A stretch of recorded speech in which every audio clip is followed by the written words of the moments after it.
政府即將推出容許狗隻進入食肆牌照，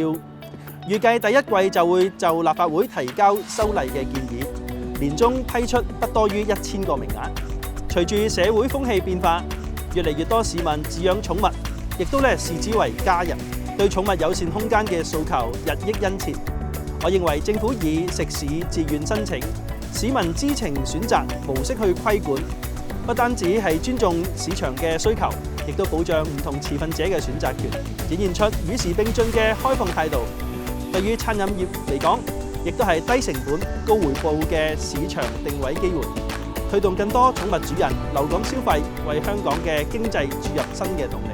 我建議喺首階段推行嘅過程入面，政府要持續同業界合作，透過簡介會同埋實務嘅指引，